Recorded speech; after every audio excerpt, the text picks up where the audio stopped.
एक पढ़ाकू लड़का school beauty को पढ़ा रहा था। आज का लेसन पाइथागोरस थ्योरम है, लेकिन लड़की का पूरा ध्यान टॉप स्टूडेंट के पाइथागोरस थ्योरम पर है।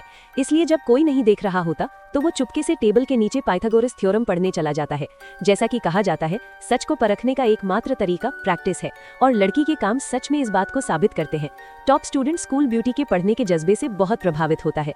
उसे डर है कि उसकी हरकतों से स्कूल ब्यूटी की पढ़ाई पर असर पड़ेगा। ऊपर दी गई सारी बातें मैंने खुद बनाई हैं। वे असल में क्या कर रहे हैं ये आपको आगे पता चलेगा। लड़के का नाम लिप है, जो गैलाघर परिवार का दूसरा बेटा है। वो असाधारण रूप से बुद्धिमान है और अपने सभी विषयों में बेहतरीन है।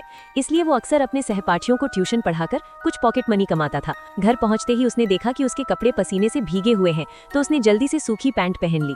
तभी उसकी नज़र सिटी ब्यूटी नाम की मैगजीन पर पड़ी। देखते ही उसकी दिलचस्पी बढ़ गई। साफ था कि ये इयान चुरा लाया था, लेकिन जब उसने मैगजीन खोली तो अंदर कुछ और ही निकला। कवर पर भले ही एक सेक्सी तस्वीर थी, लेकिन अंदर पूरी तरह लड़ाई झगड़े की कहानी थी। ये झूठे प्रचार का एक क्लासिक उदाहरण था। तभी लिप को एहसास हुआ कि शायद उसके भाई का झुकाव थोड़ा अलग है। बड़े भाई होने के नाते उसने फैसला किया कि वो उसे सीधा रास्ता दिखाएगा। अगले दिन वो अपने भाई को कैरन को ट्यूशन पढ़ाने ले गया। कैरन के घर पहुंचते ही उसकी माँ ने दोनों का गर्मजोशी से स्वागत किया, लेकिन कुछ देर बाद कैरन अचानक गायब हो गई। उन्हें क्या पता था कि वो पहले ही टेबल के नीचे इयान के साथ कनेक्ट कर चुकी थी। उसी समय कैरन के पिता घर लौट आए। घर में दो अनजान लड़कों को देखकर उन्हें शक हुआ।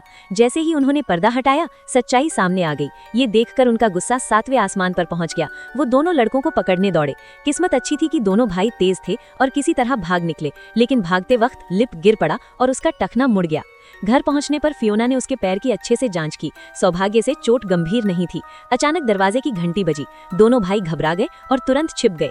फियोना समझ गई कि फिर कोई नई मुसीबत आई है। जब उसने दरवाजा खोला तो देखा कि बाहर एक वॉशिंग मशीन रखी है। वो हैरान रह गई, क्योंकि उनका परिवार इतनी महंगी चीज खरीद ही नहीं सकता था। वॉशिंग मशीन के अंदर फूलों का एक गुलदस्ता और एक नोट था, जिस पर एक नाम लिखा था, स्टीव। फियोना को तुरंत याद आ गया कि यही वही आदमी था जिससे वो कुछ दिन पहले अचानक मिली थी, और यहीं से उस कहानी की असली शुरुआत हुई।